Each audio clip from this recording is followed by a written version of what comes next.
Bonjour à tous et bienvenue dans le quart d'heure neuro. Donc, toutes les semaines, on répond à vos questions qui sont tout le temps bien nombreuses et on vous remercie.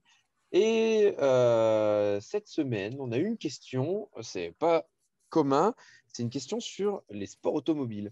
On nous a demandé quelles sont les priorités de travail pour un pilote automobile en termes d'intégration neuro, etc. Donc, voilà. Est-ce que tu veux commencer? Est-ce que je commence?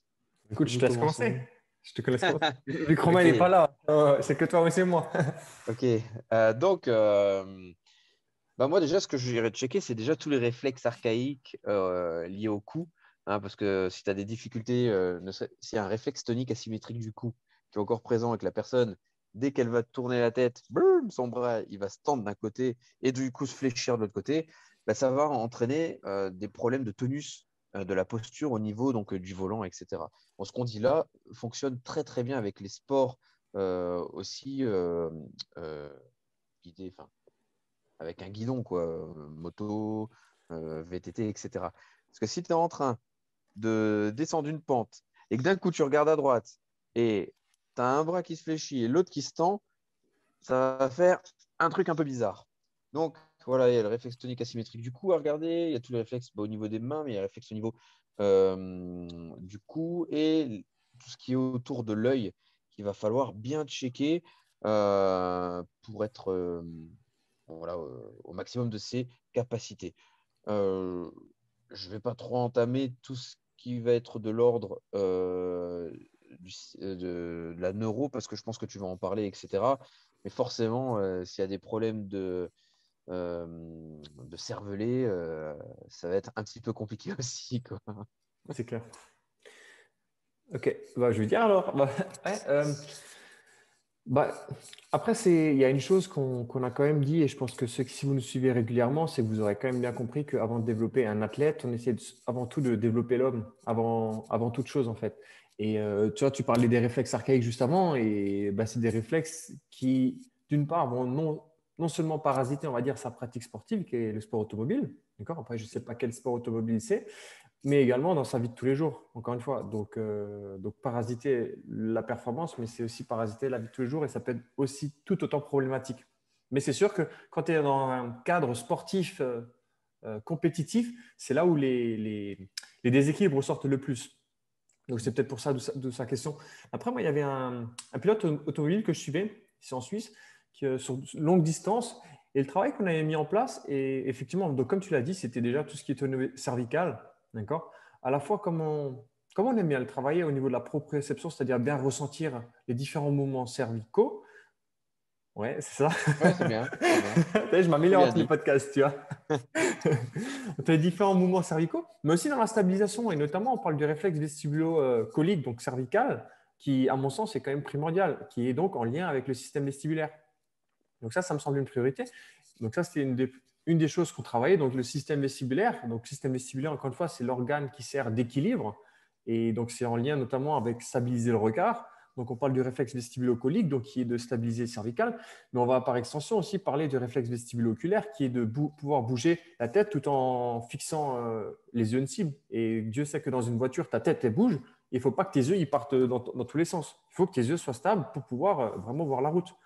Et il y avait une chose qui était super intéressante que j'avais mis en place justement avec la personne que je suivais. C'était, je ne sais pas si tu avais vu les travaux de Grand Eyes.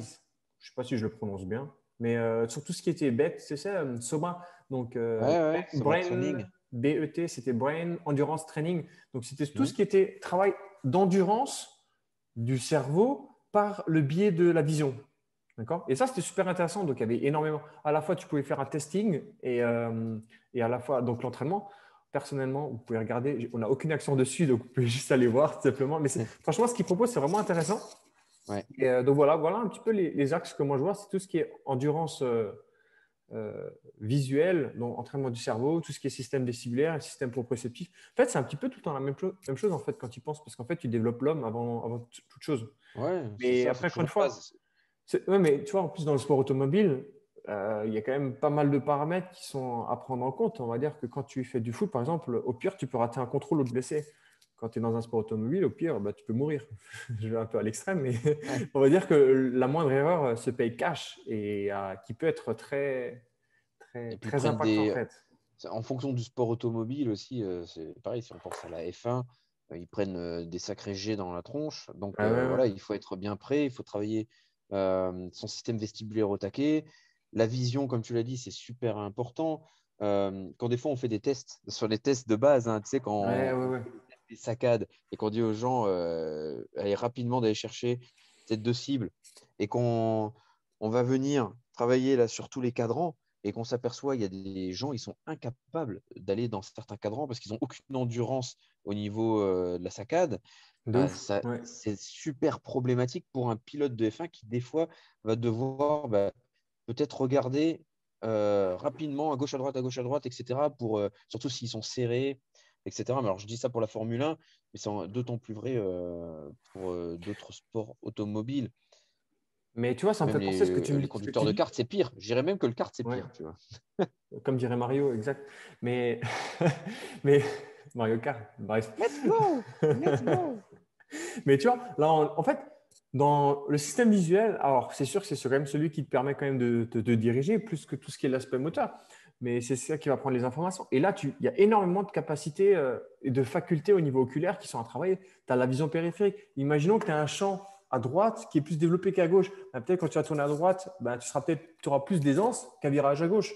Mais à un moment Ouais. donné, il faut que tu sois bon partout. À un moment donné, tu as le jugement de profondeur. C'est sûr qu'à un moment donné, plus tu te rapproches et que tu gères mal cette profondeur, bah, c'est problématique. Est-ce que ton virage, il est à, j'exagère, hein, pour schématiser, est-ce qu'il est à 5 mètres ou 5 mètres 50? Tu vois, toute ta stratégie motrice va dépendre des informations que tu vas récolter. Et si elles ne sont pas bonnes, et là, encore plus et c'est pour ça que le travail de Grand Ice est intéressant, dans l'endurance. Parce qu'encore une fois, il y a des courses qui sont très, très, très longues. Et il faut que tu sois très, très bon très longtemps. Et Mm. encore plus. Et on sait que notamment le système visuel, c'est quelque chose qui est très énergivore, qui prend beaucoup d'énergie. Si tu ne l'entraînes pas, c'est compliqué. Des fois, tu fais avec des gens des exercices de fixation oculaire. Au bout de 5 secondes, ils ont des migraines. Waouh! Et tu veux faire. Enfin, tu vois, c'est ça mettre en contexte. Mais il y a plein de choses en fait à faire. Ouais, et puis là, on parle essentiellement de tout ce qui est sensoriel et, aussi du stade sensorimoteur. Maintenant, il y a aussi tout ce qui est cognitif, de l'ordre du cognitif. De ouf, Les ouais. informations différentes qu'il va falloir gérer. Euh, donc, les mémoires de courbe, de trajectoire, etc. Tout ça, ça se gère. Donc, il va falloir venir intégrer tout. On sait que la cognition, un gros siège de la cognition, c'est au niveau du cervelet. Il Ouais. va falloir bien développer ça.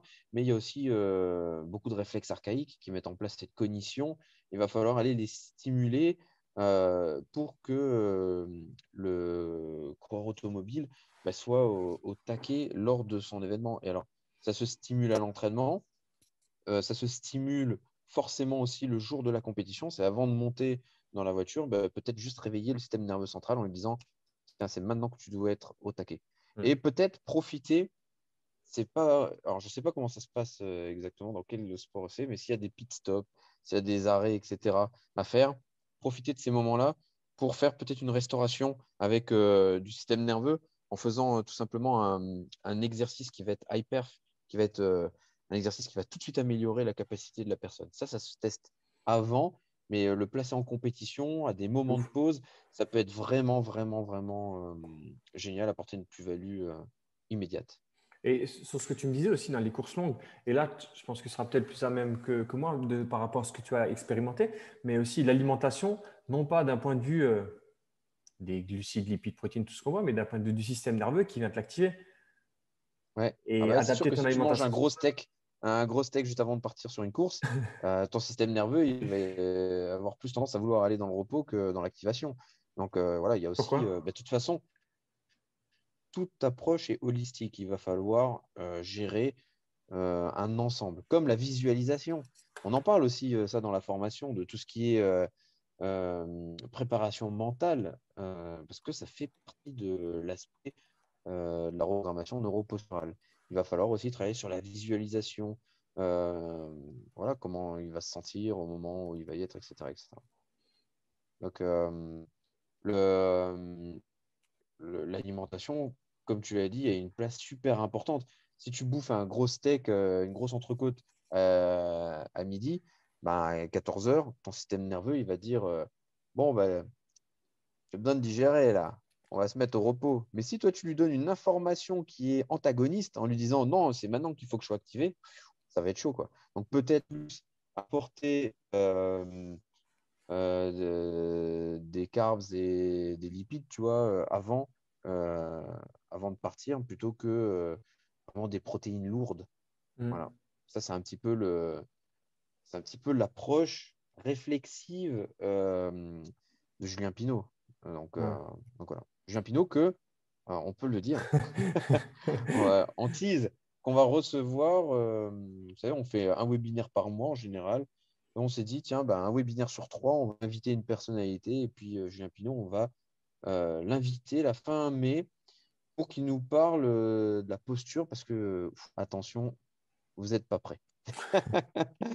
Comme à chaque fois, vous n'êtes pas prêt. Donc, Mais en voilà, fait, finalement, tu regardes, personne n'est prêt. vous n'êtes pas prêts. Non, personne n'est prêt, non, c'est ça, c'est ça. Et je me fais la réflexion aussi des fois quand j'ai l'occasion de discuter avec beaucoup, beaucoup de coachs, surtout du fait que je suis formateur pour une fédération sportive.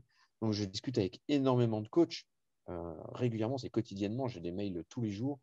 Et quand on s'aperçoit le niveau qu'ils ont, parce que souvent ils disent ah, mais qu'est-ce que je peux faire pour améliorer? Donc, moi, je bosse pour une discipline en particulier, je dois développer cette discipline. Donc, les gens me posent souvent des questions et comment je peux faire pour m'améliorer, etc. Mais quand tu vois le niveau où sont la majorité des coachs, il y a encore énormément de travail à faire. Je pense que déjà, cette intégration de l'outil neuro est primordiale parce que c'est comme ça qu'on bouge, c'est comme ça qu'on est.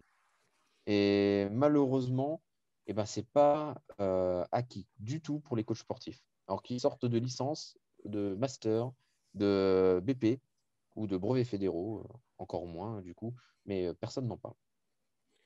Ouais, après, c'est un petit peu parce que c'est nouveau, mais aussi pour nuancer, on va dire qu'après, c'est sûr que la prépa physique, c'est ça qui va faire la différence. On va dire la neuro, c'est ce qui va optimiser tout ce que tu fais. Donc, Optimiser. Ouais, ouais, mais mais c'est ça. le coach Non, mais sportif, à la base, quand il est formé, c'est pour coacher du tout venant. Et le ouais, problème, c'est qu'on dit que c'est nouveau, c'est l'apport dans l'entraînement est nouveau, mais la pratique en elle-même, c'est de la neuroanatomie. Tout le oui, monde apprend l'anatomie, personne n'apprend la neuroanatomie, comment le cerveau fonctionne. Et tout ce qu'on avance, en fin de compte, c'est tout simple. Vous ouvrez un bouquin de neuro, en général, ils sont tout petits, les bouquins de neuro, ils sont juste imbuvables, mais tout ça, c'est expliqué. C'est expliqué. Alors, ils ne vont pas dire comment on le travaille, mais ils vont vous expliquer le pourquoi et comment ça se développe dans le cerveau. Et ça, c'est quand même primordial. On s'en rend compte une fois qu'on est vraiment amené à comprendre la chose, mais ça devrait être un des piliers de la formation du coach, comme la PNL. Ça devrait être un pilier ouais, je suis du d'accord coach. de ouf. Ouais, ouais. Donc voilà, apprendre à creuser dans les objectifs, fixer des objectifs aux personnes. Et puis voilà, la communication, c'est primordial. Donc voilà, Et je pense que tout le monde j'ai va un passer en peu PNL pour pouvoir transgressé. pleurer au moins une fois. Ouais, c'est clair, c'est ouf. C'est ouf. Bon, on a un peu divagué, mais c'est pas grave. Je pense qu'on est tout bon. Ouais, je pense. Ouais, ouais, Ouais, ça va c'est être. bien. Je pense que voilà, on peut toujours dire plusieurs choses. On n'a pas voulu attaquer là, sur le volet prépa physique parce qu'il y a plein de choses à faire aussi Ouais, ouais, sur ouais. le volet prépa physique. Mais voilà, on en parlera peut-être sur un autre quart d'heure neuro. On aura Sur ce l'occasion. sur ce que je vois, en tout cas, ce qui est cool avec ce genre de questions, c'est que la pratique, le quart d'heure neuropratique, il sera plus facile à mettre en place que le sommeil ou le nombre Ouais, de gains avec RNP, tu vois. Les exercices sont un petit peu complètement. plus faciles à montrer. OK? Bon, il y a madame qui Yes, est venue derrière ça chez moi. marche. Bon, Ouais. Ça veut dire que le petit, il réclame son père. c'est ça. Bon, bah écoute, c'est tout bon. On n'oublie pas de nous rejoindre. Donc, tous les lundis à 18 h, il y a diffusion de quart d'heure neuro théorique. Le mercredi, la pratique. Et vous pouvez nous retrouver sur Facebook, Yes. Instagram et le podcast théorique sur nos minutes. Tu nous trouves une Formule 1 pour nous faire l'exo de mercredi? Ouais, ça marche. Non, ici en Suisse, on n'a que des Ferrari et des Lamborghini. Donc, Ah bah, ça ira très très bien. allez, Allez, ciao. à bientôt, salut.